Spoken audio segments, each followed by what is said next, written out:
بسم اللہ الرحمن الرحیم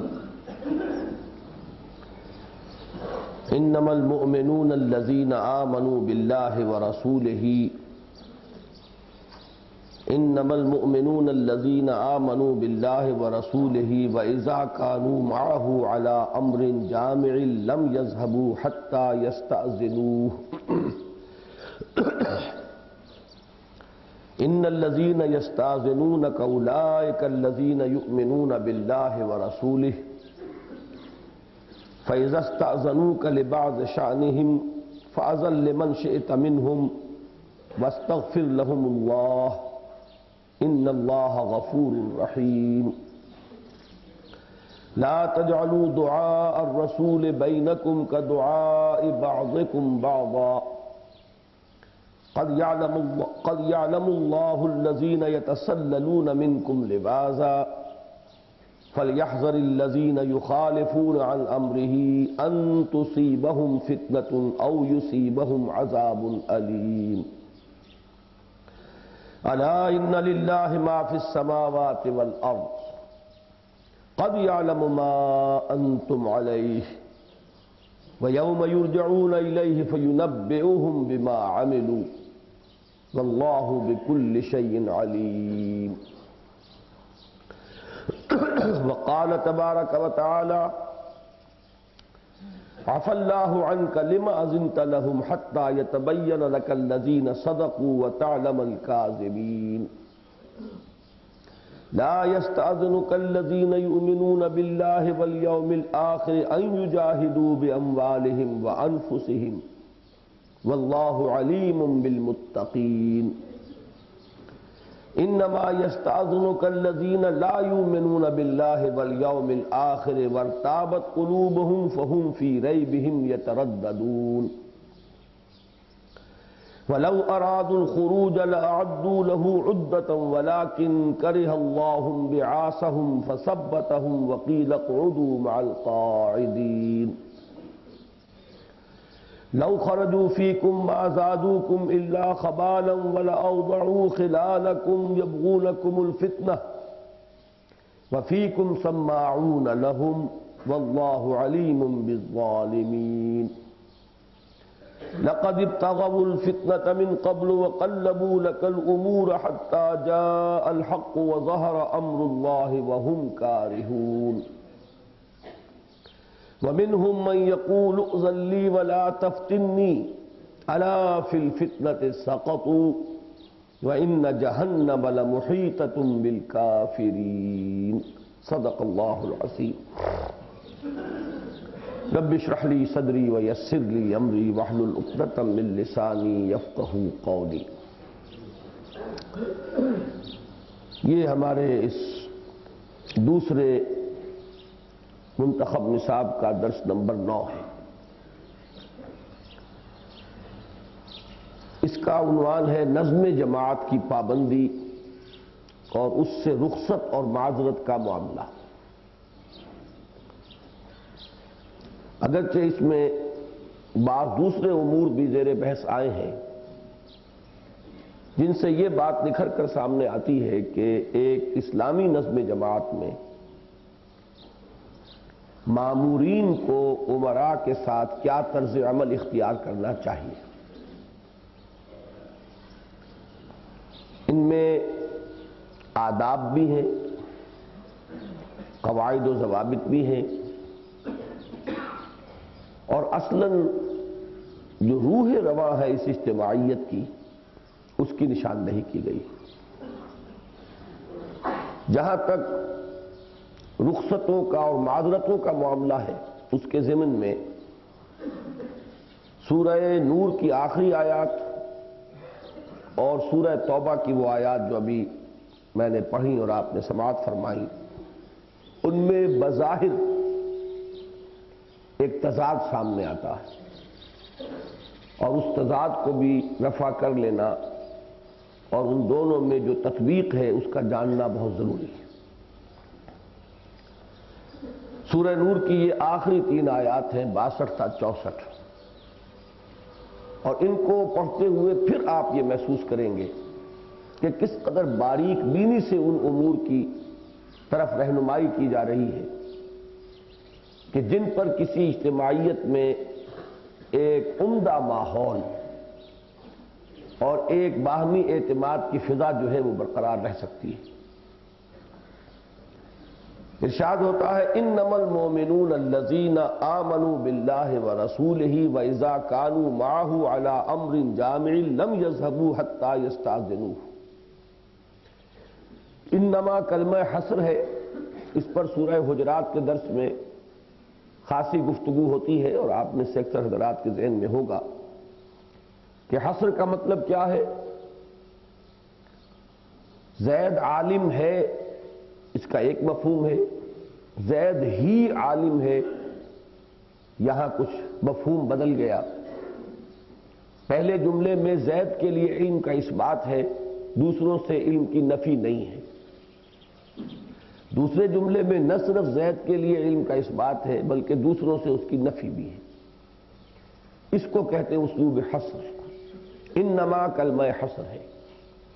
مومن تو بس وہ ہیں، انما المومنون، مومن تو صرف وہ ہیں الذین آمنوا باللہ ورسولہ، جو ایمان لائے اللہ پر اور اس کے رسول پر، وَإِذَا كَانُوا مَعَهُ عَلَىٰ أَمْرٍ جَامِعٍ، اور جب وہ تھے یا ہوتے ہیں ان کے ساتھ یعنی اللہ کے رسول کے ساتھ، عَلَىٰ أَمْرٍ جَامِعٍ، کسی اجتماعی معاملے میں، کسی جماعتی کام کے ضمن میں، لم يذهبوا، وہ ہرگز وہاں سے نہیں جاتے، حتی یستأذنوہ، یہاں تک کہ ان سے اجازت حاصل کر لیں۔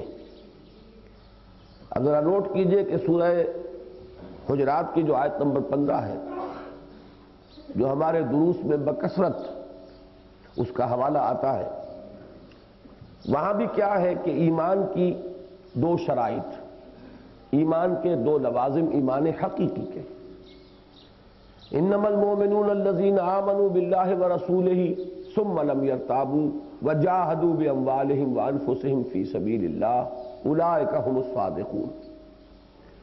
وہ جو دو اجزاء ہیں ان میں سے ایک یہاں بھی جو کا تو موجود ہے، دوسرا وہاں ہے جہاد فی سبیل اللہ بالمال والنفس۔ یہاں جو اس کا ایک لازمی تقاضا ہے، وہ جہاد ہو ہی نہیں سکتا جب تک کہ ایک اجتماعیت موجود نہ ہو، لہذا اس اجتماعیت کا جو ایک وصف ہے اس کو یہاں پر لائے ہیں اس کی جگہ پر۔ بات حقیقت میں وہی ہے، مومن تو بس وہ ہیں جو ایمان لائے اللہ پر اور اس کے رسول پر، اور جب وہ کسی اجتماعی معاملے میں رسول کے ساتھ ہوتے ہیں۔ یہاں پھر ذہن میں رکھیے کہ یہاں رسول کی کون سی حیثیت مراد ہے؟ امیر ہونے کی حیثیت، سپہ سالار ہونے کی حیثیت۔ اگر آپ مدینے میں ہیں تو آپ سربراہ مملکت ہیں، اگر باہر کسی غزوے پر تشریف لے گئے ہیں تو آپ سپہ سالار ہیں، جب تک آپ مکہ مکرمہ میں تھے آپ ان کے امیر تھے، ایک امیر جماعت کی حیثیت تھی۔ یہ تمام حیثیتوں سے بالا تر اور اصل اور عظیم ترین حیثیت آپ کی وہ یہ ہے کہ آپ اللہ کے رسول ہیں، تمام حیثیتیں اس کے تابع ہیں۔ لیکن ہر جگہ پر اس حیثیت کو علیحدہ سمجھ لینا چاہیے کہ جس حیثیت کا ذکر اس خاص مقام پر ہو رہا ہو۔ یہ ہے وہ اجتماعی نظم کا معاملہ کہ اگر انسان اس کے معاملے میں انتہائی یعنی بے پرواہ ہو جائے کہ حکم ملا ہے کام کر لیا تب بھی کوئی حرج نہیں، نہیں کیا تب بھی کوئی معاملہ نہیں، کہیں گئے ہوئے ساتھ کسی ڈیوٹی کے اوپر معین کیے گئے ہیں، کھڑے رہے جی میں آیا کھڑے رہے، جی میں نہیں آیا وہاں سے چل دی، تو ظاہر بات ہے کہ یہ تو جماعت کی نفی ہے، یہ جماعت نہیں ہے۔ اس قسم کے لوگ کتنے بھی کثیر تعداد میں جمع ہو جائیں وہ جماعت نہیں کہلائیں گے، وہ ایک ہجوم ہوگا، انبوہ ہوگا۔ اسی کو واضح کیا علامہ اقبال نے استداد کو شعر میں کہ عید آزادہ شکوہ ملک کو دی، عید محکومہ ہجوم مومنی۔ تو ہجوم تو بہت ہو سکتا ہے لیکن ہجوم سے کوئی کام دنیا میں نہیں ہوا۔ موب جو ہے وہ صرف کوئی منفی کام کر سکتا ہے، کوئی تخریب کر سکتا ہے، لیکن کوئی مثبت کام کرنے کے لیے، تعبیر کرنے کے لیے ایک جماعت کی ضرورت ہے، منظم جماعت، ڈسپلن جماعت، جن کے کارڈرز معین ہوں، کون کس کا حکم سنے گا اور مانے گا، کون کس سے بالا تر ہے اس نظم میں، اس کی تعیین ہو، اور اس میں سمع و طاعت کا وہ نظام چل رہا، جو کہ حضور صلی اللہ علیہ وسلم کے بعد لا محالہ سمع و طاعت فی المعروف ہے، لیکن یہ کہ اس میں وہ روح جو ہے سمع و طاعت کی وہ تو برقرار ہو۔ یہ تو نہیں کہ جی میں آیا تو مان لیا اور جی میں نہیں آیا تو نہیں مانا۔ کہیں بلایا گیا ہے، کوئی اجتماع ہے، اگر طبیعت آمادہ ہوئی تو پہنچ گئے، اور طبیعت نہ آمادہ ہوئی تو نہیں پہنچے۔ چھوٹے چھوٹے عذرات، معمولی معمولی کوئی مشغولیتیں، مصروفیتیں، معاشرے کے عام جو ہمارے رسومات ہوتی ہیں ان کو آڑے آنے دینا اس کام میں، اس سے تو در حقیقت اندازہ ہوتا ہے کہ اس کام کی کوئی اہمیت سرے سے ہے ہی نہیں۔ تو فرمایا کہ مومن تو بس وہ ہے جو ایمان لائے ہیں اللہ پر اور اس کے رسول پر، اور اب ان میں سمع و طاعت کی یہ کیفیت پیدا ہو چکی ہے کہ جب بھی وہ رسول کے ساتھ کسی اجتماعی کام کے ضمن میں ہوتے ہیں تو جب تک اجازت حاصل نہ کر لیں وہاں سے روانہ نہیں ہوتے، وہاں سے جاتے نہیں۔ ان الذین یستأذنونک اولئک الذین یؤمنون باللہ ورسولہ۔ اب اسی بات کو اس کا جو عکس ہے، اس کا جو ایک دوسرا رخ ہے اس کے حوالے سے بیان کر دیا۔ اے نبی، جو لوگ آپ سے اذن طلب کرتے ہیں، آپ سے اجازت حاصل کر کے جاتے ہیں اور رخصت ہوتے ہیں، یا کسی کام پر جس پر طلب کیا گیا ہو اگر کسی وجہ سے نہیں آ سکتے تو پہلے سے عذر پیش کر کے آپ سے اذن حاصل کر لیتے ہیں، رخصت حاصل کر لیتے ہیں، یہ وہ لوگ ہیں اولئک الذین یؤمنون باللہ ورسولہ، کہ جو حقیقتاً ایمان رکھتے ہیں اللہ پر اور اس کے رسول پر۔ ان میں احساس ہے کہ ہمیں اس کام میں شامل ہونا چاہیے تھا، ہمارے لیے ضروری تھا کہ اگر اس مہم پر حضور بھیج رہے ہیں تو بدل و جان اس میں شرکت کرتے۔ ہمارے ایمان کا تقاضا یہی تھا کہ جب ہم ایک اجتماعی کام کے سلسلے میں حضور کے ساتھ ہیں تو وہاں سے نہ ہلیں جب تک کہ آپ کا اذن حاصل نہ کر لیں۔ یہ ان کا احساس بہت مبارک ہے، اور یہ احساس در حقیقت ان کے ایمان کی علامت ہے۔ اس کو اگر عام کریں گے، یہ احساس در حقیقت ان کے احساس فرض کا مظہر ہے، یہ احساس ان کے شعور نظم جماعت کا مظہر ہے۔ یہ چیز جو ہے یہاں پر اب اس کی ایک طرح سے ستائش کی جا رہی ہے، تعریف کی جا رہی ہے۔ لیکن ذرا غور کیجئے اب نظم جماعت کے اعتبار سے جو میں نے عرض کیا تھا کہ کس قدر باریک بینی سے ہدایات ہیں۔ فَإِذَا اسْتَأْذَنُوكَ لِبَعْضِ شَأْنِهِمْ فَأَذَن لِمَنْ شِئْتَ مِنْهُمْ۔ تو جب وہ آپ سے اذن طلب کریں، رخصت چاہیں، آپ کے سامنے معذرت پیش کریں، لِبَعْضِ شَأْنِهِمْ، اپنے کسی معاملے کی وجہ سے، اپنی کسی کیفیت کی بنا پر، بیماری ہو سکتی ہے، مصروفیت ہو سکتی ہے، کوئی اہم کام ہو سکتا ہے، اگر اس کی وجہ سے وہ آپ سے اجازت طلب کریں، نوٹ کیجئے فَأَذَن لِمَنْ شِئْتَ مِنْهُمْ، تو اجازت دے دیا کیجئے جنہیں آپ چاہیں ان میں سے۔ یعنی یہ نہیں ہے کہ اگر معذرت کی ہے تو اس کا مطلب یہ ہے کہ بس یہی آخری کام تھا جو ہم نے کر لیا، اب اور کیا مطلوب ہے ہم سے، نظم جماعت کا تقاضا تو پورا کر لیا، لازم ہے اب صاحب امر پر کہ وہ آپ کی اس معذرت کو قبول کرے۔ یہ طرز عمل پھر وہ اجتماعیت کی نفی ہے۔ اجتماعیت کا منطقی تقاضا یہ ہے کہ جو صاحب امر ہے اس کے حوالے ہے معاملہ، کہ وہ آپ کے عذر کو قابل قبول سمجھتا ہے یا نہیں۔ اس میں منطقی طور پر بھی یہ بات سامنے آئے گی کہ ضروری نہیں ہوتا کسی کام کی پوری اہمیت سب کو بتا دی جائے، وہ صاحب امر ہے جو جانتا ہے۔ اس وقت کیا کام درپیش ہے، اس کی نزاکت کیا ہے، اس موقع کی اہمیت کیا ہے، اس کے نتائج کتنے دور رس واقع ہو سکتے ہیں، یہ اس جماعت اور تحریک اور اس دعوت کے لیے یہ جو لمحہ ہے کتنا فیصلہ کن ہو سکتا ہے۔ اب وہ اس کو رکھ کر تولے گا کہ اس کے مقابلے میں میرے اس ساتھی کے عذر کی نوعیت کیا ہے، اس کی اہمیت کیا ہے، اس سے نقصان کتنا واقع ہونے کا اندیشہ ہے، اس سے اس کو کتنی تکلیف پہنچے گی۔ تو ظاہر بات ہے کہ ہر معاملے میں توازن ہی کا تو مسئلہ ہے۔ اب چونکہ یہ بات ہو سکتا ہے کہ لوگوں کے سامنے بھی ہو، لیکن لازمی نہیں ہے کہ ہر ایک کے سامنے ہو، بلکہ حضور کی اس حدیث کو ذہن میں رکھیے، استعینوا علی الحوائج بالکتمان، اپنی ضروریات اور جو بھی اپنے مقاصد ہیں ان کے حصول میں اخفاء سے مدد لو۔ تمام جو کارڈز ہیں جو آپ کہتے ہیں انگریزی محاورے میں ٹیبل پر نہیں رکھ دیے جاتے، اپنے تمام جو نقشے ہیں وہ مشتہر نہیں کر دیے جاتے، اپنے تمام پلانز جو ہیں ان کا اعلان نہیں کیا جاتا، بلکہ بسا اوقات ایک تحریک اور انقلابی تحریک میں تو اس کے مراحل آئیں گے کہ آپ کرنا کچھ اور چاہتے ہو اور آپ تاثر کچھ اور دیں۔ اس میں یہ کہ صریح جھوٹ جو ہے وہ ایک بہت دور کی بات ہے، لیکن یہ کہ اس طریقے سے کہ جانا مشرق کو ہے لیکن کچھ ایسے احوال پیدا کر دیے جائیں کہ لوگ یہ سمجھے کہ مغرب کو جا رہے ہیں، اس کی تو ضرورت پیش آتی ہے۔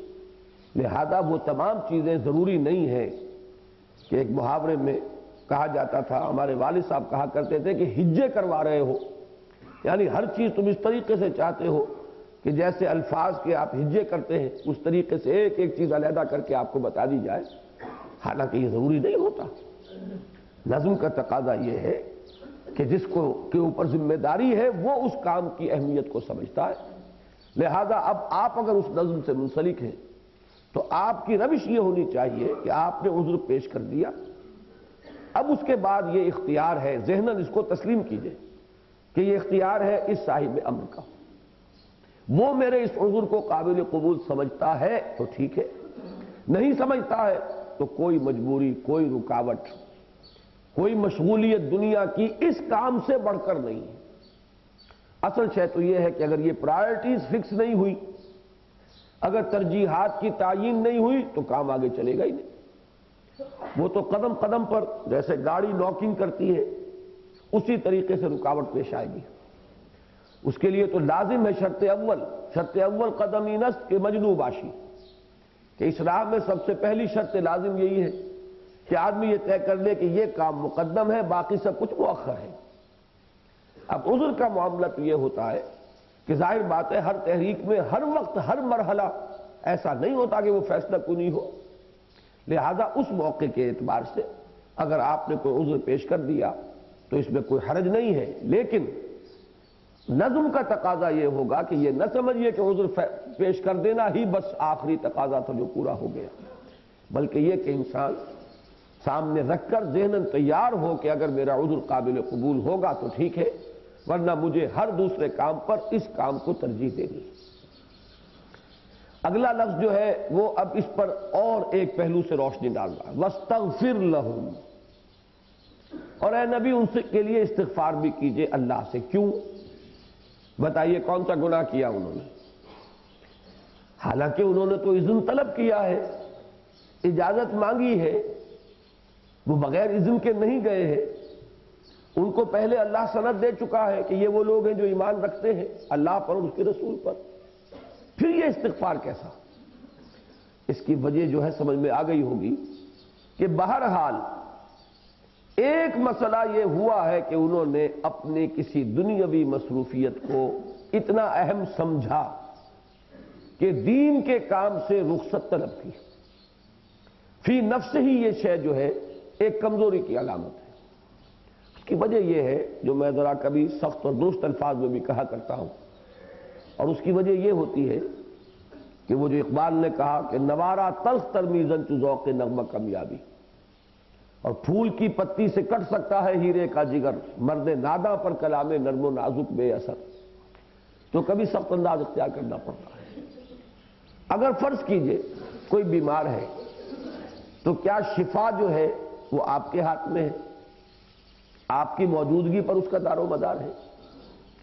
کوئی اگر فرض کیجئے کہ کسی کا انتقال ہی ہو رہا ہے یا ہو چکا ہے، تو کیا آپ کے وہاں جائے بغیر تدفین نہیں ہوگی؟ یا فرض کیجئے کہ ایسی شدید نوعیت ہے تو کیا آپ جا کر حضرت اسرائیل کو روک لیں گے؟ کیا کریں گے؟ اس سے دوسری طرف دیکھیے، کیا اللہ ہر چیز پر قادر نہیں ہے؟ کیا وہ آپ کے بغیر اس ضرورت کو وہاں پورا نہیں فرما سکتا؟ جبکہ وہ حدیثیں ہم نے پڑھی ہے کہ اللہ حضور صلی اللہ علیہ وسلم فرماتے ہیں کہ من کان فی حاجت اخیہ کان اللہ فی حاجتہ، اگر کوئی شخص اپنے کسی بھائی کے کسی کام میں لگا ہوا ہو، اس کی ضرورت پوری کرنے میں، تو اللہ اس کے کام کو پورا کرنے میں لگ جاتا ہے۔ یہ انسانوں کا باہمی معاملہ ہے۔ آپ اپنے کسی بھائی، اپنے رفیق، اپنے کسی عزیز کے کام میں لگے ہوئے ہیں، اللہ آپ کے کام میں لگ گیا، تو آپ سوچئے کہ آپ اگر اللہ کے کام میں لگے ہوئے ہوں تو اللہ آپ کے کام میں نہیں لگے گا۔ کار ساز ماں بے فکر کار ماں، فکر ماں در کار ماں آزار ماں۔ میرا کار ساز میرے کام کی فکر میں ہے، اور میرا اپنے کام میں خود فکر کرنا میرے آزار کا موجب بن جاتا ہے۔ میری فکر محدود، میرا علم محدود، میری عقل محدود، میں جب خود فکر کروں گا، خود تدبیر کروں گا، ٹھوکر کھاؤں گا، اپنے لیے مصیبت کھڑی کر لوں گا، تو کیا یہ آسان ترین نسخہ نہیں ہے کہ اس کے حوالے کرو، تفویض الامر الی اللہ، اللہ کے حوالے اپنے کام کو کر دو۔ اور اللہ کے حوالے کسی کام کا کر دینا انتہائی یقین کے ساتھ، اس کا بالکل یوں سمجھیے کہ فول پروف میتھڈ کیا ہے کہ آپ اس کے کام میں لگ جائیں۔ اب اس کے بعد تو ویسے تو آپ دعا مانگ سکتے ہیں، خود تدبیر کرتے ہوئے بھی اللہ سے دعا مانگ سکتے ہیں، لیکن یہ کہ جہاں آپ نے اللہ کے کام کے لیے اس کی نصرت، اس لیے کہ دین کا کام اس کی نصرت ہے، کونوا انصار اللہ کما قال عیسی ابن مریم للحواریین من انصاری الی اللہ، جیسے کہ سورہ حدید میں آیا وَلِيَعْلَمَ اللَّهُ مَن يَنصُرُهُ وَرُسُلَهُ بِالْغَيْبِ۔ اللہ دیکھنا چاہتا ہے کہ کون ہے اس کے وہ وفادار بندے جو اس کی اور اس کے رسولوں کی مدد کرتے ہیں غیب میں ہونے کے باوجود۔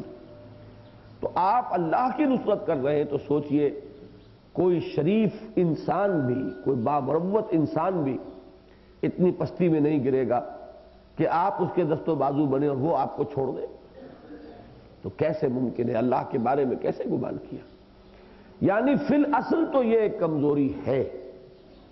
البتہ اب ایک تو یہ ہے کہ اس کمزوری کے بعد to add fuel to fire والی بات ہو جائے گی، آگ پر جلتی آگ پر تیل ڈال دینا، کہ اب آپ نے اتنی پرواہ بھی نہیں کہ آپ اجازت طلب کریں۔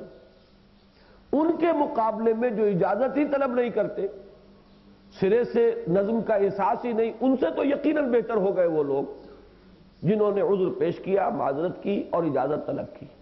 لیکن یہ نوٹ کر لو کہ فی الاصل یہ کمزوری کی بات ہے۔ دین کے اس کام میں تو ایسے ہونا چاہیے کہ ہر چے بعد آباد ماں کشتی درا بنداختے، کہ جو بھی کچھ ہو اب ہم تو اس دریا میں اپنی کشتی ڈال چکے ہیں اور ہم نے اللہ کے حوالے کیا۔ سپردم بتو مایہ خیشرا تو دانی حساب کم و بیشرا۔ یہ جو سورہ تغابن کے درس میں چیزیں آتی ہیں، تفویض الامر، تسلیم و رضا، ان تمام کیفیات کو یہاں اپنے ذہن میں لے آئیے۔ تو دوسری بات کیا ہوئی؟ فاضل لمن شئت منہم نمبر 1، واستغفر لہم اللہ نمبر 2، ان اللہ غفور الرحیم۔ یقیناً اللہ تعالی غفور ہے، رحیم ہے، مہربان ہے، بخشنے والا ہے، خطاؤں سے درگزر کرتا ہے۔ اور اسی کا ایک عکس سورہ تغابن میں ہے کہ تمہیں اپنے اندر پیدا کرنا چاہیے۔ لہذا عمراء کے لیے وہ اگلے درس میں بات آئے گی، لیکن یہاں اس عکس کی حیثیت سے یہاں بھی نوٹ کر لیجیے کہ حضور کا طرز عمل یہی تھا، آپ جرح بھی نہیں فرماتے تھے۔ جس نے آ کر عذر پیش کیا قبول، جس نے رخصت طلب کی رخصت عطا کر دی گئی، اس لیے کہ خام خواہ کسی کے لیے ایک ایسی آزمائش پیدا کر دینا، فوری طور پر اس کے لیے کوئی کڑا امتحان جو ہے وہ لے آنا، یہ خلاف مصلحت ہے۔ اس کی اب حقیقت جو ہے وہ آگے چل کر کھلے گی۔ پھر یہ کہ اگر محسوس بھی ہو کہ میرے کسی ساتھی نے اس وقت کمزوری کا مظاہرہ کیا ہے، تب بھی استغفار کریں، خود بھی انہیں معاف کریں، اس لیے کہ اللہ تعالیٰ بھی تو غفور ہے، رحیم ہے۔ وہ آیت سورہ تغابن کی ذہن میں لے آئیے کہ یا ایھا الذین آمنوا ان من ازواجکم واولادکم عدوا لکم فاحذروہم وان تعفوا وتصفحوا وتغفروا فإن اللہ غفور رحیم۔ اگر تم معاف کر دیا کرو، اگر بخش دیا کرو، چشم پوشی سے کام لیا کرو، تو اللہ بھی تو غفور الرحیم ہے۔ یعنی جو آپ اپنے اہل و عیال کے لیے جو روش ان کی تربیت کے اعتبار سے جو انسب ہے، جو آپ کو اختیار کرنی چاہیے، وہی روش امراء کو اپنے مامورین کے ساتھ اختیار کرنی چاہیے۔ البتہ یہاں جو اب خطاب ہو رہا ہے در حقیقت بالواسطہ ہو رہا ہے، بظاہر حضور سے خطاب ہے، لیکن اصل میں خطاب کا رخ لوگوں کی طرف ہے کہ تم یہ سمجھ لو اپنی جگہ پر کہ دین کے اس کام سے عذر پیش کرنا اور رخصت طلب کرنا فی الاصل ایک کمزوری ہے، یا اللہ پر توکل میں کمی ہے، یا ابھی آپ مطمئن نہیں ہوئے اپنے معاملے کو اللہ کے حوالے کرنے کے۔ اب آپ دیکھیے کہ تل کے اوٹ میں پہاڑ ہے، اس کا مطلب کیا ہے کہ آپ کا ایمان جو ہے ابھی اس میں خامی ہے، اس میں کمی ہے۔ نغمہ ہے بلبل شوریدہ تیرا خام ابھی، یہ ہے ان کے لیے۔ اب اس کے بعد آگے چلیے، یہ ہے وہ آداب جو میں نے عرض کیے، اگرچہ یہ قواعد و ضوابط میں بھی ہیں اور آداب میں بھی ہیں۔ لا تجعلوا دعاء الرسول بینکم کدعاء بعضکم بعضا، مت ٹھہراؤ رسول کے بلانے کو اپنے مابین اس طرح جیسے کہ تمہارا کسی کو ایک دوسرے کو بلا لینا ہے۔ یہ دعا جو ہے پکارنا، بلانا، اس کے دونوں مفہوم ہیں جو مراد لیے گئے ہیں، اور دونوں ہی میں سمجھتا ہوں کہ یہ بھی جیسے کہ ہم کہتے ہیں کہ یہ محتمل المعنیین ہے، ذو معنیین، تو یہ بات اس مقام پر بھی ہے۔ رسول کو بلانا، رسول کا بلانا چونکہ یہاں ہے، رسول کا بلانا یہ بھی ہو سکتا ہے کہ آپ رسول کو بلا رہے ہیں، اور رسول کا بلانا یہ بھی ہے کہ رسول آپ کو بلا رہے ہیں۔ یہ دعا دو طرفہ استعمال ہو جائے گا۔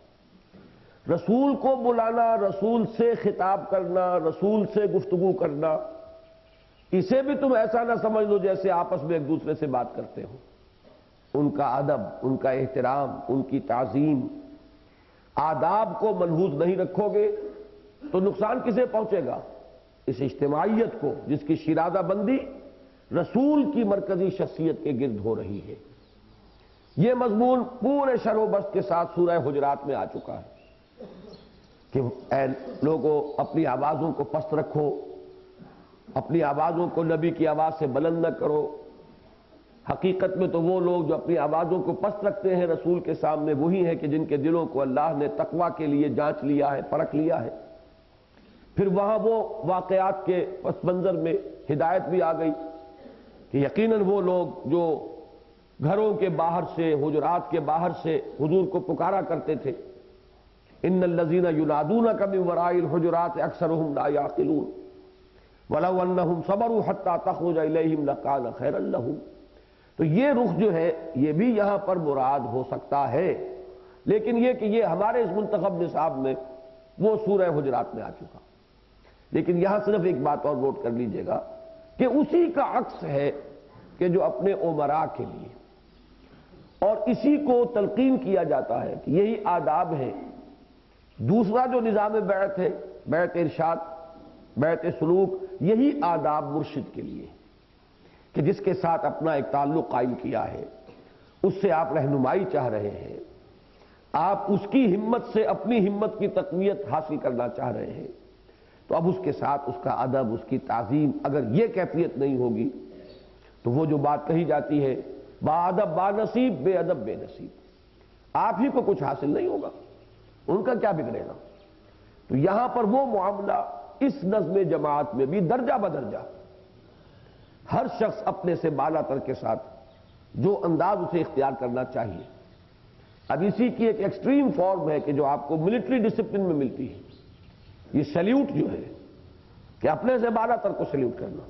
اگر یہ نہیں کر رہے ہیں تو اس کا مطلب یہ ہے کہ وہ مظاہرہ نہیں ہو رہا ہے اس نظم کا، اس ڈسپلن کا. جیسے کہ آپ کہتے ہیں کہ justice should not only be done, it should also appear to have been done. اسی طریقے سے یہ ہے کہ نہ صرف یہ کہ وہ معاملہ موجود ہو بالفعل بلکہ ظاہر بھی ہو رہا ہو، اس کی ایک فضا طاری ہو جائے ان آداب کے اعتبار سے. یہ تو ایک پہلو ہو گیا. دوسرا پہلو یہ ہے کہ آپ کو کسی نے بلایا، طلب کیا، اور ایک ہے رسول نے بلایا اور طلب کیا، اس کو برابر نہ ٹھہرا لو. کسی اور کے طلبی پر آپ حاضر ہو نہ ہو کوئی فرق واقع نہیں ہوگا. تھوڑی سی شکایت اسے ہو جائے گی، گلہ کرے گا، کبھی شکوہ کرے گا، اور کیا کرے گا. لیکن یہ کہ رسول کا بلانا، لا تجعلوا دعاء الرسول بینکم کدعاء بعضکم بعضا، اس کو اس پر قیاس نہ کر لینا. اس میں بھی ذہن میں رکھیے کہ ایک تو ہے مقام بلند ترین وہ رسول کا بحیثیت رسول، لیکن اسی میں جو ہمارے لیے مضمر ہے تعلیم اور رہنمائی، وہ ہے اس نظم جماعت میں امیر کا طلب کرنا. یہ عام اپنے کسی دوست کا طلب کرنا نہیں ہے، یہ اپنے کسی بھائی اور عزیز کا طلب کرنا نہیں ہے. اس نظم جماعت کی طرف سے جو طلب کیا جائے تو پھر تو نقشہ وہ ہونا چاہیے جو ملحدوں کے ہاں بھی آپ کو مل جائے گا اگر انہیں کوئی کام کرنا ہے، کہ واپس نہیں پھیرا کوئی فرمان جنوں کا، اور تنہا نہیں لوٹی کبھی آواز جرس کی. خیریت جاں راحت تن صحت دامہ، سب بھول گئی مصلحت اہل ہوس کی.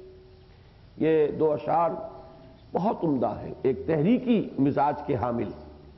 کسی انقلابی جماعت میں شریک لوگوں کا کیا انداز ہونا چاہیے کہ جیسے ہی گھنٹی بجی اور ہمارے کانوں تک اس جرس کی آواز پہنچی تو اب وہ جو ریباؤنڈ ہوتا ہے، واپس جو جاتی ہے آواز، تو وہ تنہا نہیں گئی، ہم اس کے ساتھ ہی گئے.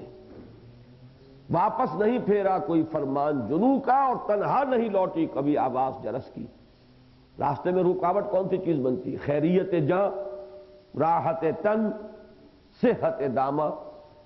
خیریت جاں، راحت تن، صحت دامہ، سب بھول گئی مصلحت اہل ہوس کی. وہی بات جو میں پہلے عرض کر چکا کہ عذر پیش کر دینا فی الاصل کا ایک کمزوری کا اظہار ہے. کیوں نہیں توکل کرتے؟ کیوں نہیں اللہ کے حوالے کرتے؟ کیوں نہیں اپنے معاملے کو اللہ کے سپرد کر کے نچنت ہوتے اور لگ جاتے ہم تن اپنے اس کام کے اندر؟ قد یعلم اللہ الذین یتسللون منکم لواذا. قد جب آتا ہے تو اس میں ایک حتمیت اور قطعیت پیدا ہوتی ہے، اور یہ عام طور پر تو آتا ہے فعل ماضی پر، اور پریزنٹ پرفیکٹ ٹینس جو ہے انگریزی کا، اس کا سینس اس کے اندر پیدا ہو جاتا ہے، کر چکا ہے، کر چکا ہوں. یہاں جو ہے یہ آ رہا ہے مضارع پر کہ یہ معاملہ کوئی ایک ہی واقعے سے متعلق نہ سمجھنا. اللہ کا یہ معاملہ دائمی ہے، ہمیشہ کے لیے جاری و ساری ہے، اور قطعیت ہے، اس میں حتمیت ہے.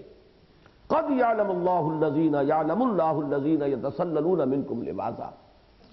سلہ یہ لفظ جو آتا ہے، یہ آتا ہے تلوار سوت لینا. جب آپ نے میان میں سے تلوار کھینچی، اس کے لیے یہ لفظ ہے اصل میں جو مستعمل ہے. تو یتسلل یہ باب تفاعل، تسلل کھنچ جانا، خود نکل جانا. بہترین ترجمہ کیا ہے؟ کھسک جانا. اللہ تعالیٰ کو خوب معلوم ہے تم میں سے وہ لوگ جو کھسک جاتے ہیں. یتسللون منکم لواذا، ایک دوسرے کی اوٹ لے کر. حضور صلی اللہ علیہ وسلم نے طلب کیا ہے، اب جمع تو ہو گئے، ڈر رہے پتہ نہیں مسئلہ کیا ہے، شاید کوئی عام بات ہو، ایسے ہی مشورہ ہو، یا کوئی سماجی قسم کا معاملہ ہو. پہنچ تو گئے اس مغالطے میں. آگے جا کر جو ہے وہ مصیبت کھڑی نظر آئی کہ یہاں تو کوئی جیش بھیجنا ہے، کسی لشکر کی روانگی کا فیصلہ ہے. اب حضور نے مطالبہ رکھا ہے کہ نکلو اللہ کی راہ میں، انفروا خفافا وثقالا، نکلو. لہذا اب جو ہے جان پر جو بنی ہوئی ہے کہ کسی طریقے سے نظر بچا کر کھسک جائیں، کہ نظر بھی نہ آئے، معلوم بھی نہ ہو، ایک دوسرے کی اوٹ لیں، ذرا ادھر نگاہ ہو، ادھر سے ہم کھسک جائیں. اب پوری ذہنیت اس میں موجود ہے. وہ لوگ کہ جو جان کترائیں، جان بچائیں، تو بچا بچا کے نہ رکھ اسے، تیرا آئینہ ہے وہ آئینہ کہ شکستہ ہو تو عزیز تر ہے نگاہ آئینہ ساز۔ وَمِنَ النَّاسِ مَن يَعْبُدُ اللَّهَ عَلَى حَرْفٍ فَإِنْ أَصَابَهُ خَيْرٌ اطْمَأَنَّ بِهِ وَإِنْ أَصَابَتْهُ فِتْنَةٌ انقلب عَلَى وَجْهِهِ خَسِرَ الدُّنْيَا وَالْآخِرَةَ۔ یہ وہ کیفیت ہے در حقیقت۔ قَدْ يَعْلَمُ اللَّهُ الَّذِينَ يَتَسَلَّلُونَ مِنْكُمْ لِوَاذًا فَلْيَحْذَرِ الَّذِينَ يُخَالِفُونَ عَنْ أَمْرِهِ، تو ڈرنا چاہیے ان لوگوں کو جو رسول کے معاملے کی مخالفت کر رہے ہیں، یخالفون عن امرہ، ان کے اس معاملے سے خلاف کر رہے ہیں اور ہٹ رہے ہیں، کیونکہ عن آ گیا، ان سے خلاف کرتے ہوئے وہ اپنے آپ کو وہاں سے نکال رہے ہیں۔ یخالفون عن امرہ کہ ان تصیبہم مبادا، اس کا یہ نتیجہ نہ نکلے کہیں ان تصیبہم فتنۃ، ان پر کوئی بہت بڑا فتنہ جو ہے مسلط ہو جائے، او یصیبہم عذاب علیم، یا ان پر اللہ تعالیٰ کی طرف سے کوئی دردناک عذاب، کوئی نہایت تکلیف دہ سزا جو ہے وہ مسلط کر دی جائے۔ الا ان للہ ما فی السماوات والارض، لوگوں آگاہ ہو جاؤ، خبردار، یقیناً اللہ ہی کے اختیار میں ہے اور اللہ ہی کا ہے۔ لام تملیک یہ بھی اس کے اندر شامل، لام استحقاق بھی اس میں شامل، یہ قدرت کے لیے بھی، جو کچھ ہے آسمانوں اور زمین میں اللہ ہی کا ہے، اللہ ہی کے دست قدرت میں ہے، کوئی چیز اس کی قدرت سے باہر نہیں، کوئی چیز اس کے اختیار سے آزاد نہیں، تمام عناصر فطرت اس کے قبضہ قدرت میں ہے، تمام سلسلہ اسباب و علل اس مسبب الاسباب کے قبضہ قدرت میں ہے۔ لہذا یہ نہ سمجھو کہ تم نہیں جاؤ گے تو یہ ہو جائے گا اور تم گھر میں نہیں رہو گے تو یہ ہو جائے گا، ہوتا تو وہ ہے جو اذن رب ہو، اور اس کے ساتھ اگر تم اپنے معاملے کو درست رکھو تو وہ تمہارے معاملے کو درست کرے گا۔ الا ان للہ ما فی السماوات والارض قد یعلم ما انتم علیہ، وہ خوب جانتا ہے، بامحاورہ ترجمہ ہوگا تم کتنے پانی میں ہو، اس سے چھپا ہوا نہیں ہے، جس پر تم ہو وہ اس کے علم میں ہے۔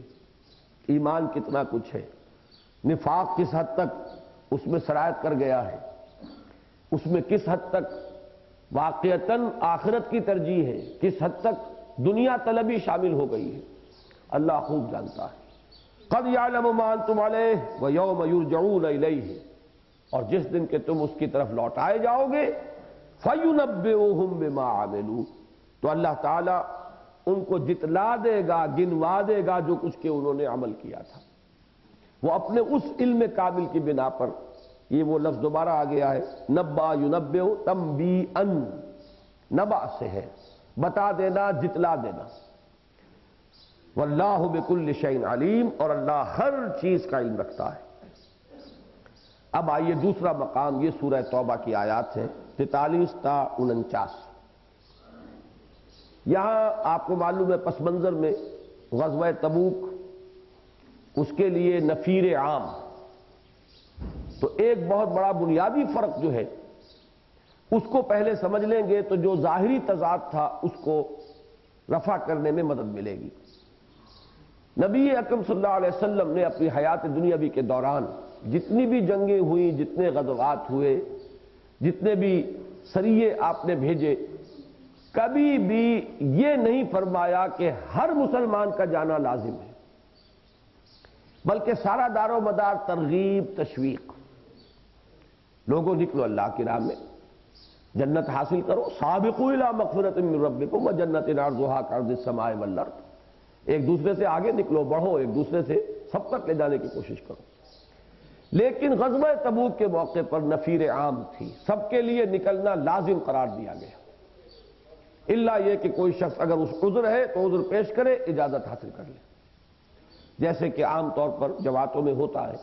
تو اس طرح کا لزوم جو ہے وہ صرف غزوہ تبوک کے موقع پر ہوا ہے۔ اب وہاں ظاہر بات ہے کہ منافقین کثیر تعداد میں موجود تھے، وہ تو سن 9 ہے، سن 9 ہجری، اس وقت تک تو یہ پوری یہ جو شجرہ خبیثہ ہے پورے طور پہ برگوبار لا چکا تھا۔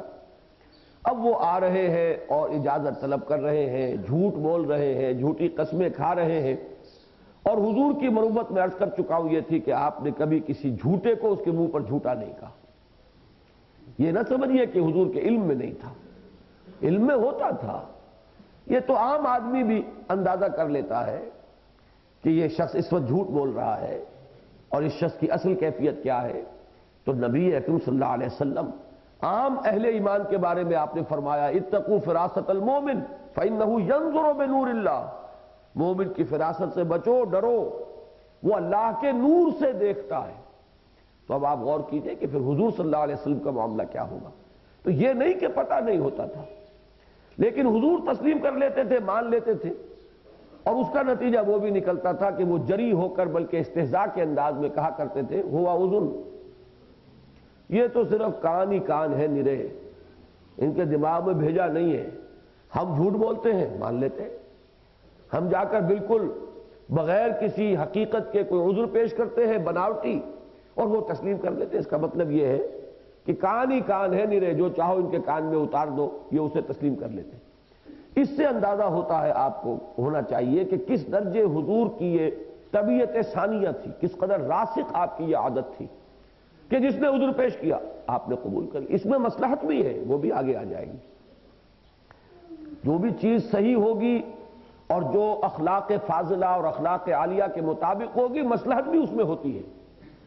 لیکن یہ کہ اگر آپ کو بالفعل کسی وقت وہ مصلحت نظر نہ آئے تو کوئی حرج نہیں، آدمی اس پر عمل کرتا ہے اپنے اخلاق کے تقاضے کے اعتبار سے. اب یہاں ذرا گرفت کا انداز ہے، حضور کو کچھ ٹوکا گیا ہے. عفا اللہ عنک، اس کے دونوں ترجمے ہوں گے. یہ دعائیہ کلمہ بھی ہو سکتا ہے اور خبریہ کلمہ بھی ہو سکتا ہے، انشائیہ بھی اور خبریہ بھی. رضی اللہ عنہم، اللہ ان سے راضی ہو گیا، یہ بھی ترجمہ صحیح ہے. یہ جملہ خبریہ ہو گیا. اور اللہ ان سے راضی ہو جائے، یہ کلام انشائیہ ہے. اللہ ان سے راضی ہو جائے ایک دعا ہے. تو یہاں دونوں ترجمے ہوں گے. عفا اللہ عنک، اللہ نے آپ کو معاف فرما دیا، یہ کلام خبریہ. اور اللہ آپ کو معاف فرمائے، یہ انداز بھی ہوگا. کس بات پر؟ لما اذنت لہم، آپ نے کیوں ان کو اجازت دی، آپ نے ان کا عذر کیوں قبول کیا. حتی یتبین لک الذین صدقوا وتعلم الکاذبین، یہاں تک کہ آپ جان لیتے، آپ پر واضح ہو جاتا کہ کون ہے وہ لوگ جو سچے ہیں اپنے ان عذرات میں اور کون ہے کہ جو جھوٹے ہیں. آپ جان لیتے جھوٹوں کو بھی. اب یہ جو ہے وہی اندازہ نوٹ کیجئے گا، اس کے بھی ظاہری الفاظ سے دھوکہ نہ کھا جائیے. سورہ عنکبوت کے شروع میں یہ الفاظ آتے ہیں، اس کا جو پہلا رکوع ہے، اور وہ اہم درس ہے ہمارے اس منتخب نصاب کے 5ویں حصے کا، جو مین منتخب نصاب ہے، کہ ہم تو آزماتے ہیں. وَلَقَدْ فَتَنَّا الَّذِينَ مِن قَبْلِهِمْ فَلَيَعْلَمَنَّ اللَّهُ الَّذِينَ صَدَقُوا وَلَيَعْلَمَنَّ اللَّهُ الَّذِينَ صَدَقُوا وَلَيَعْلَمَنَّ الْكَاذِبِينَ. اللہ تو لفظی ترجمہ وہاں بھی یہی ہے، اللہ جان کر رہے گا ان کو کہ جو سچے ہیں اور جان کر رہے گا ان کو جو جھوٹے ہیں. لیکن وہاں ہم اس ترجمے کو اس کے اندر تعویل کرتے ہیں کہ جانتا تو اللہ ہے، اس کا تو علم کامل ہے، لہذا ترجمہ کیا؟ اللہ ظاہر کر دے گا اس کو کہ کون سچے ہیں، اور اللہ ظاہر کر دے گا اس کو کہ کون جھوٹے ہیں. آگے چل کر پھر یہ بات آئی فَلَيَعْلَمَنَّ اللَّهُ الَّذِينَ آمَنُوا وَلَيَعْلَمَنَّ الْمُنَافِقِينَ. اللہ کھول کر رکھ دے گا اس کو کہ کون مومن صادق ہے اور کون منافق ہے. یہاں پر بھی وہی بات ہے، اور ظاہر بات ہے کہ یہ کسی آزمائش سے معلوم ہوتا ہے. دودھ کا دودھ، پانی کا پانی. جب آپ نے عذر قبول کر لیا تو آزمائش ختم، ان کے نفاق پر پردہ پڑا رہ گیا. اگر آپ اسکروٹنائز کرتے، تحقیق کرتے، اور پھر یہ کہ آپ کہتے کہ نہیں، آپ کا یہ عذر تو اس قابل نہیں کہ اسے قبول کیا جائے. ذرا دیکھیے آپ، سلطنت روما سے ٹکراؤ شروع ہو چکا ہے. کون سا نازک وقت ہے کہ جو اسلام اور عالم اسلام پر آ گیا ہے، اور آپ اپنے ان عذرات کو جو ہے پیش کر رہے ہیں. نہیں، آپ کا عذر قبول نہیں. اگر آپ یہ کہہ دیتے تو اب ان کے لیے امتحان ہو جاتا. جانا انہوں نے پھر بھی نہیں تھا، لیکن صاف تو ہو جاتا نا کہ ان کے اندر سرکشی ہے، تمرد ہے، معصیت ہے، نافرمانی ہے، انڈسپلن ہے. جب آپ نے اجازت دے دی، معذرت قبول کر لی، تو پردہ پڑا رہ گیا، وہ ان کا نفاق کا پردہ چاک نہیں ہوا۔ عفا اللہ عنک لما اذنت لهم حتى يتبين لك الذين صدقوا وتعلم الكاذبين لا يستأذنك الذين يؤمنون بالله واليوم الآخر ان يجاهدوا بأموالهم وأنفسهم والله عليم بالمتقين۔ یقیناً جو لوگ اللہ پر اور یوم آخر پر ایمان رکھتے ہیں وہ اس سے عذر طلب نہیں کر سکتے اور اس سے معذرت نہیں کر سکتے اور اس سے رخصت نہیں چاہ سکتے کہ وہ اللہ کے راہ میں جہاد کریں اپنی جانوں اور مالوں سے۔ وہ تو ایمان کا لازمی تقاضا ہے، اہل ایمان کیسے اذن طلب کریں گے؟ اب یہ ہے وہ ظاہری تضاد۔ وہاں ہے ان الذین یستاذنونک اولئک الذین یؤمنون باللہ ورسولہ، اے نبی جو لوگ آپ سے اذن طلب کرتے ہیں وہی ہیں جو ایمان رکھتے ہیں اللہ پر اور اس کے رسول پر۔ یہاں فرمایا جو اللہ پر اور یوم آخر پر ایمان رکھتے ہیں وہ تو اذن طلب نہیں کرتے۔ تو ظاہری تضاد ہے، بالکل ایک دوسرے کی ضد برعکس بات ہے۔ اس کو کیسے ریزالو کریں گے؟ ایک تو عام حالات میں بھی اگر جو تعویل خاص ہے اس خاص پس منظر سے بھی ہٹا دیجئے تب بھی اس کے اندر ایک تطبیق ہے۔ وہ تطبیق یہ ہے کہ اگر 3 سیڑھیاں ہیں جیسے ممبر کی ہوتی ہیں تو ظاہر بات ہے کہ پہلی سیڑھی سے دوسری بلندتر ہے، لیکن تیسری کے مقابلے میں یہ پستر ہے۔ یہ تمام چیزیں ریلیٹیو ہیں، اعتباری ہیں، بلندی بھی پستی بھی۔ کون سی شے کس کے حوالے سے پست ہے اور کس کے حوالے سے بلند ہے، یہ چیز سامنے رکھیں گے تو اب یہ 3 درجے آئے۔ اصل درجہ جو مطلوب ہے وہ تو یہ کہ عذر طلب ہی نہ کیا جائے، اس لیے کہ اللہ کی قدرت پر آپ کو یقین، اللہ کے مسبب الاسباب ہونے پر آپ کو یقین، اللہ آپ کی ضروریات کو آپ سے بہتر جانتا ہے، اس پر آپ کا ایمان، اللہ آپ کے مسئلے کو خود آپ کے انداز سے کہیں بہتر طور پر حل کر سکتا ہے، یہ آپ کے ایمان کا لازمی تقاضا۔ تو پھر کہاں سے عذر کی گنجائش نکلے گی؟ تو جو کوئی بھی واقعتاً ان باتوں پر ایمان رکھتا ہے وہ تو عذر طلب نہیں کرے گا، رخصت نہیں چاہے گا۔ لیکن اب اس سے نیچے آئیے، ایک وہ ہے کہ جو عذر بھی طلب نہیں کر رہے، لہذا ان کے مقابلے میں وہ صاحب ایمان قرار پائے کہ جنہوں نے رخصت طلب کی، عذر پیش کیا، ان کے مقابلے میں وہ ایمان کی نفی ہو جائے گی کہ جو لوگ عذر طلب ہی نہیں کرتے، جو کہ اصل معیار مطلوب ہے، جو کہ مقام مقصود ہے، کہ اس طرح اپنے آپ کو، جس کو ہم کمٹمنٹ کہتے ہیں، ٹوٹل کمٹمنٹ، ٹوٹل ڈیووشن، حوالے کرو اللہ کے، اس کے اعتبار سے یہ عمل جو ہے معذرت کرنا اور رخصت طلب کرنا، یہ گویا کہ ایمان کی نفی ہو جائے گی۔ جبکہ ان لوگوں کے اعتبار سے کہ جو اتنا بھی خیال نہیں کر رہے، کم سے کم جنہوں نے نظم کی پابندی کا اتنا تقاضا سمجھا کہ رخصت لیے بغیر نہیں گئے، تو یہ در حقیقت ریلیٹیو معاملہ ہو گیا، ان کے پہلو سے کچھ اور حکم لگے گا اور ان کے مقابلے سے اور تقابل سے کوئی اور حکم لگے گا۔ دوسرا اس میں تعویل خاص کا پہلو یہ ہے کہ جب اس طرح کا حکم عام نہ ہو، نفیر عام نہ ہو، تو عذر کا طلب کیا جانا یہ کچھ اور معنی رکھتا ہے۔ اور جب اس شدت کے ساتھ حکم دیا گیا ہو کہ اب نکلنا ہے ہر ایک کو، تو اس سے جو موقع کی نزاکت سامنے آئی ہے اس کے پہلو سے عذر طلب کرنا اور رخصت طلب کرنا، عذر پیش کرنا، یہ اور معنی رکھے گا۔ تو ان دونوں پہلوؤں سے ان کے درمیان جو تطبیق ہے اس کو جان لینا چاہیے۔ لا يستأذنك الذين يؤمنون بالله واليوم الآخر ان يجاهدوا بأموالهم وأنفسهم والله عليم بالمتقين۔ یقیناً اللہ تعالیٰ جانتا ہے ان کو کہ جن کے دلوں میں تقوی ہے، ایمان ہے، خشیت ہے، انابت ہے، وہ اللہ کی رضا جوئی میں سرگرداں ہے، سرگرم ہے۔ انما یستأذنک الذین لا یؤمنون باللہ والیوم الآخر، یہ جو لوگ آپ سے آ کر یہاں پر خاص طور پہ اگر میں اضافہ کر دوں اس خاص موقع کے اعتبار سے، وہ لوگ اے نبی جو آپ سے اس موقع پر بھی اذن طلب کر رہے ہیں، یعنی گویا کہ خاص پس منظر کے ساتھ اس کو اگر جوڑنا ہو تو بریکٹ میں ان الفاظ کا اضافہ ہو سکتا ہے۔ اس مرحلے پر بھی جو لوگ آپ سے اذن طلب کر رہے ہیں یہ تو وہی ہے کہ جو اللہ پر اور یوم آخر پر کوئی یقین اور ایمان نہیں رکھتے۔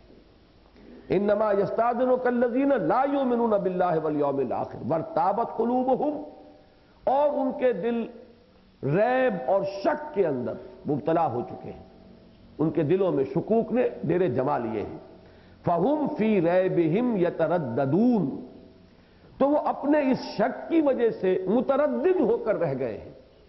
ردہ یردو لوٹا دینا، اور باب تفاعل میں خود لوٹنا، یہ متردد، یہ ہے انسان خود لوٹنے والا، تو گویا کہ متردد ہو کر رہ گئے ہیں۔ بڑھوں نہ بڑھوں، جس کو کہا گیا ہے تربص، فتربصوا حتی یاتی اللہ بامرہ، تو یہ تردد، فی ریبہم یترددون، وہ اسی حیث بحث میں اور اسی بڑھنے نہ بڑھنے، جانے نہ جانے کے چکر میں اپنے اس ریب اور شک کی وجہ سے مبتلا ہو گئے۔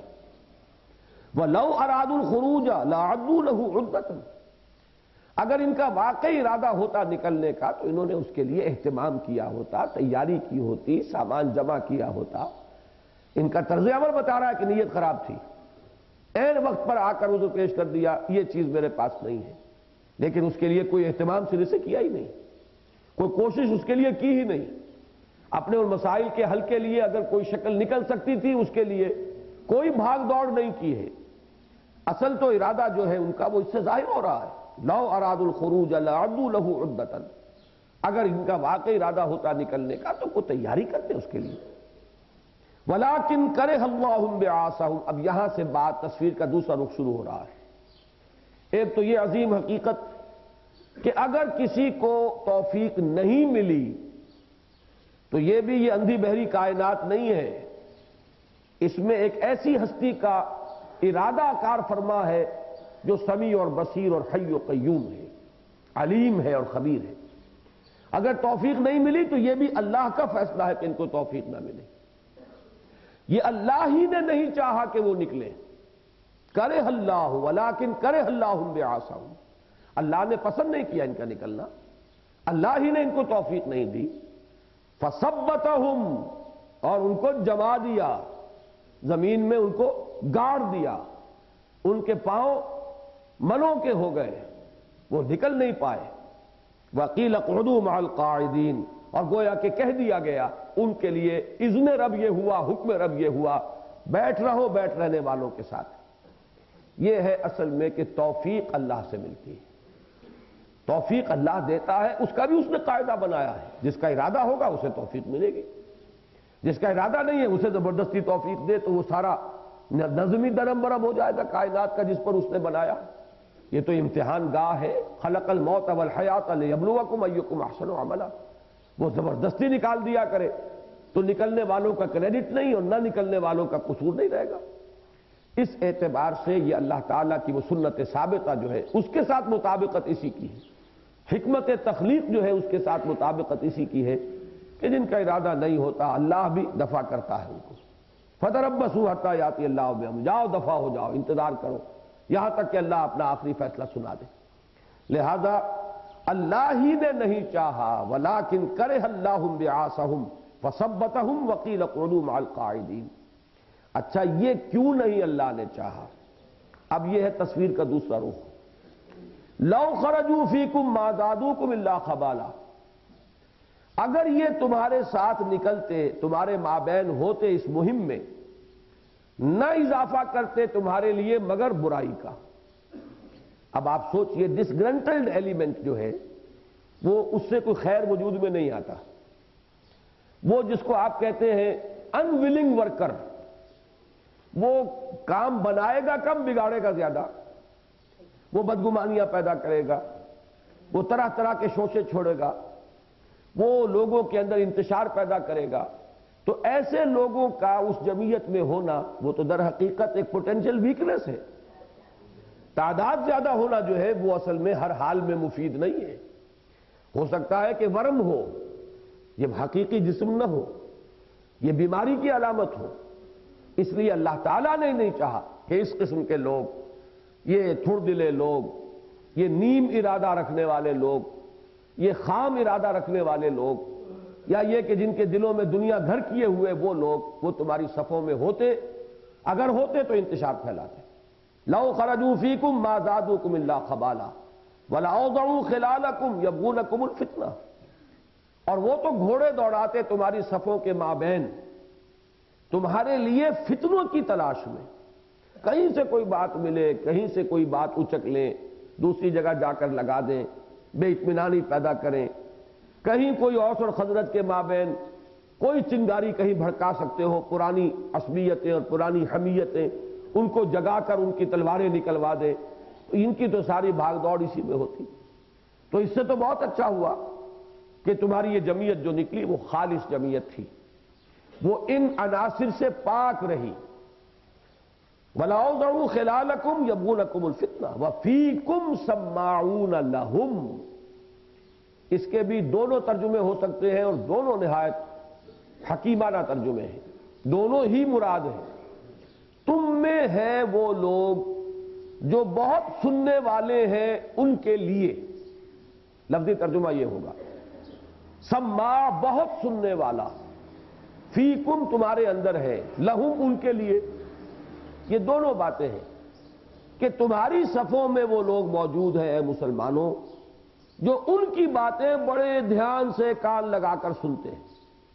وہ جو رات میں نے لفظ استعمال کیا تھا پچھلے درس میں، ٹو لینڈ این ایئر، آمادگی ظاہر کرنا کہ ہاں سنائیے، ڈالیے میرے کان میں جو ڈالنا چاہتے ہیں۔